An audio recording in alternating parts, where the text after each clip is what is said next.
Hi there, and welcome to another episode of the Creative Write Podcast by Sen Alexo, and that's me.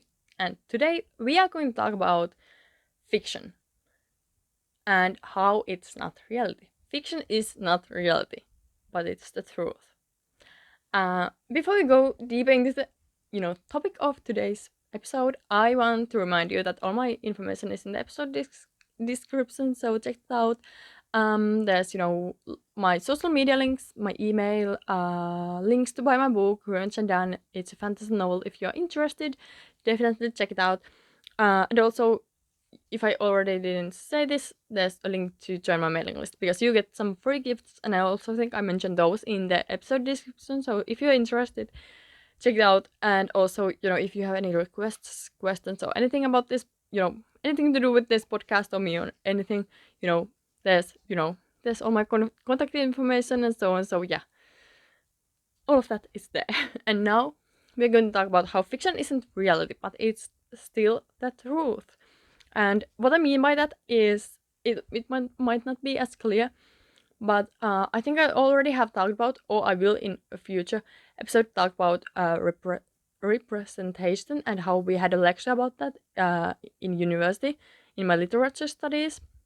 I don't know if the episode is going to come before this one or after this one, or if there's any episodes between them, but I have already filmed that episode, so yeah. Also, the photographer I talked about in that episode, or will talk about in that episode, is I believe Thomas Demand or something, or Demand. It was something like that, if I'm not incorrect.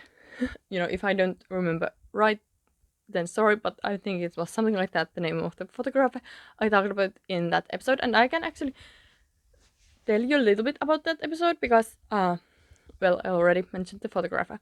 I talked about how, what we see in, fiction may not be the reality. And his photograph, I talked about a photo of his, which looked like, I think there was like a window and curtains or something, but it wasn't really there because I think it was a miniature thing or something that he was actually photographing, but it looked like real. Uh, so that's representation. It kind of is something, but it isn't. So it's not the reality, but it's the truth. It represents something. Uh, and yeah, I don't know if that's too deep or something, but that's basically what I talked about in that episode too, and what we talked about in that lecture. But so, fiction isn't reality, it's the truth. Fiction represents, in a way, our world. Like, even fantasy draws from our world. Things that happen in fantasy, characters we have in fantasy, they are somehow, assumed to be kind of like our worlds, humans and so on. Maybe there's even aliens, but for now I haven't seen one. So yeah. So basically, uh, what I mean is you shouldn't read fiction as reality. And this is actually more for readers, but even writers should be readers, so yeah. And as you write, you shouldn't be afraid of, you know, you're not writing the reality. You're writing a representation of it, and that's called the truth.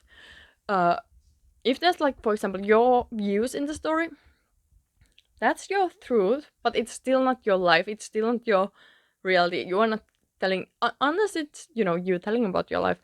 But if it's fiction, then it's not telling about your life. That would be different. Um, so, fiction has elements that are fictional, obviously. And, especially readers, sometimes, okay, this sounds so mean. Readers. Some readers, they are readers who don't really realize that there's a big difference between fiction and reality. They don't realize that there's also a big difference between reality and truth. And truth, I mean, as like representation of reality. Is this confusing you? I hope not. If you feel confused, try to remember this. Oh, sorry. Try to listen to this at a slower speed. I don't know if that helps. Or it might just take some time for you to, like, may need some time to actually, like, think about this, like, on your own. That helps me, at least, when I feel like, wait, there's too much information coming. Too many words. wait, what? But yeah, this is actually super simple, like, but still somehow there are readers out there who don't realize this, and even maybe even some writers, I don't know. Um, I don't mean to blame anyone or anything. This is just something that we should all remember. Like, fiction isn't reality. It's not real, it's fictional. That's the point of it. And, you know, we should, but still, we should remember that fiction is the truth. So it's the representation of the reality. So it's also important to remember that we draw from reality. For example, when people are reading fantasy, and if there's like something human-like in the fantasy, you don't have to have humans in it, but it can be something human-like. Like elves are often, or fae, or vampires are kind of like human-like. They work similarly to humans. They have feelings like humans. Obviously, depending on the story. Not in every story, but like for example, fantasy romances, it works like that. So, people are assuming that they are like humans unless you show them otherwise. And now I'm talking a lot about fantasy, but yeah, this goes for everything. Like, people are going to assume they are like real humans in real world, because that's, fiction is representation of our world, our reality, and that's just how it works, for readers. Does this make sense? I hope it does. So, as a writer, or especially as an author, I wouldn't be too worried about readers who misinterpret, it as reality instead of representation.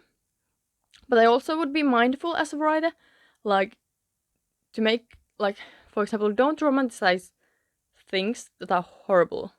Like, toxic relationships are often romanticized, and to a certain point, I understand that in fiction, because we forgive fictional characters like things we wouldn't in real life. At least, for example, as an example, A Court of Thorns and Roses, there's Rhysand, and this is a little bit of a spoiler if you haven't read the second book, so sorry, spoiler alert, but Rhysand is a jerk in the first book, but I kind of forgive that in the second book, personally, because I think he deserves forgiveness. But if he was a real human in the real world, I would never forgive him. Like, no, what a creep.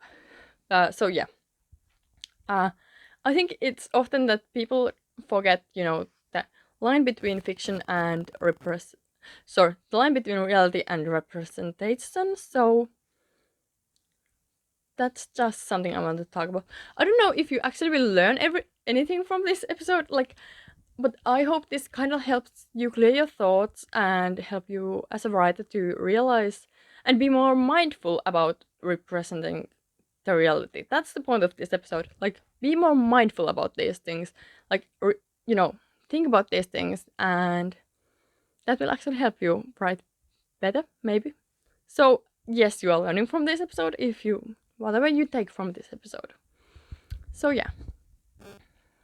If you haven't learned anything else, you should by now know that fiction isn't reality, but fiction is representation of reality, which we can call the truth. Your story is your truth. Speak your truth, but also remember that it's not the reality. It's your opinion, your view, or your story. Does that make sense? I hope so. Anyway, all the information is once again in the episode description. So, all my links, social media, and email, and so on. So yeah, definitely, if you have any questions or requests or anything, check that out. And also, thank you so much for listening once again, or watching, or both. Actually, if you're on YouTube watching this, you are probably also listening. I hope so, at least. Or maybe you have subtitles. I don't know. Anyway, thank you so much for listening, and I hope I see you in the next episode. Happy writing, creatives. Goodbye.